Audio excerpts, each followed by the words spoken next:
kun sä päätit tulla tänne jalkahoitoon. Meidän paikka on tuolla noin. Sä voit seurata mua. Mutta erittäin lämpimästi tervetuloa tänne. Mennään tonne. Sä voit istua tuon tuoliin, niin mä nostan sun jalkoja ensin vähän, niin katsotaan, että miltä ne näyttää. On tosi hyvässä kunnossa. Kyllä, vähän tullut jotain kovettumaa ja semmoista, mutta ne saadaan kyllä hyvin pois. Ja varmaan haluat kynsiin jonkun ihanan lakkauksen myös. Onko sulla joku väri mielessä? Joo. Voidaan katsoa niitä vähän myöhemmin tossa. Mä aloitan sillä, että mä laitan sun jalat tommoseen ihanaan lämpimään veteen. Ja ne saa hetken olla sitten siellä. Sen jälkeen kuoritaan sun jalkoja tämmöisellä kuorinta-aineella. Tämmöisellä. Joo. Niin kuoritaan sillä jalat.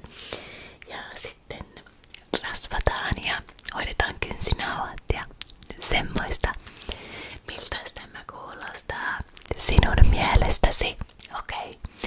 No niin, tosi hyvä. Sä voit laittaa sun jalat tuon ihanaan lämpöiseen kylpyyn.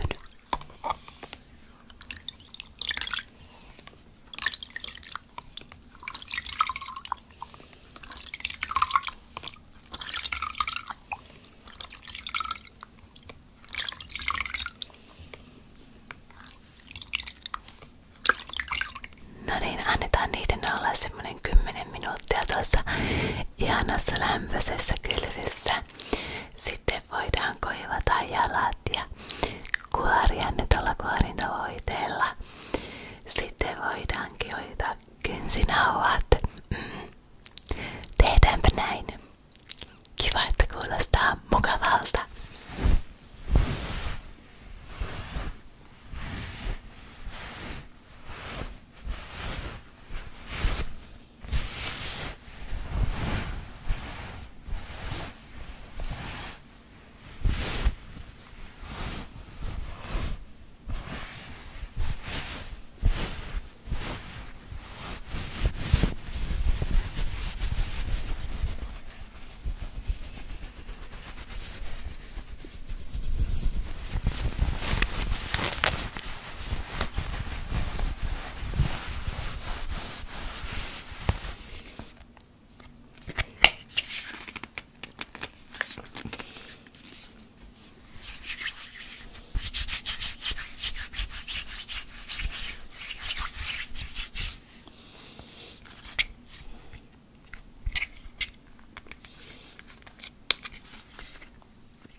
tietävää millaisia ihania sävyjä tässä ois.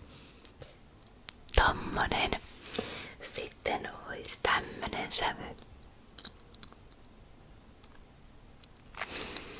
Sitten ois tämmönen ihan punainen sävy. Tommonen. Sitten ois tämmönen sävy. Hyvin mun mielestä samanlainen kuin toi ensimmäinen. Sitten ois tämmönen pinkki. Tämmönen sävy. Ja sitten ois tämmönen aika luonnollinen sävy. Tosta ehkä näkyy se sävy. Tommonen sävy. Mikä oli eniten sun mieleen? Tämä sävy, tämä. Tämmönen. Tää onkin aivan ihana sävy, niin kaunis. Todella kaunis sävy. Voin näyttää vielä, miltä tää näyttää.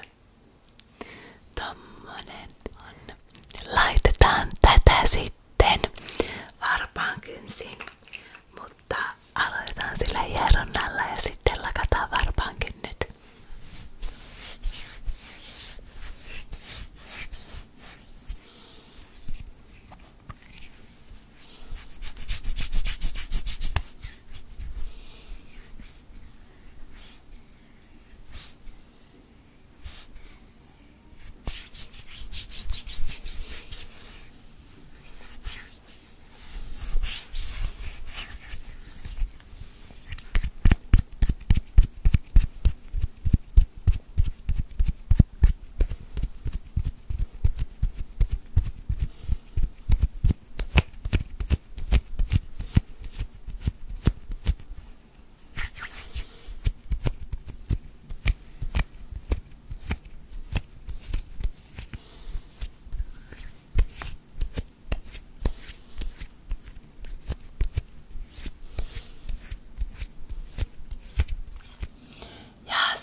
No niin, valmista tuli. Onko sinun mieleesi tuo väri ja noin muutenkin tuo lakkaus ja kynsen muoto? Tosi hyvä, aivan ihana kuulla. Sä voit hetken ihan istuskella siinä ja sit kun sä oot valmis, niin voit laittaa sukat jalkaan ja tulla tuonne noin. Kiva juttu, kiitos. Mä menen jo tosta edeltä, mutta ota ihan oma aika, se ei oo mikään kiire. No niin, sä sait hetken istuskella siellä ihan rauhassa. Tää on sitten tuon verran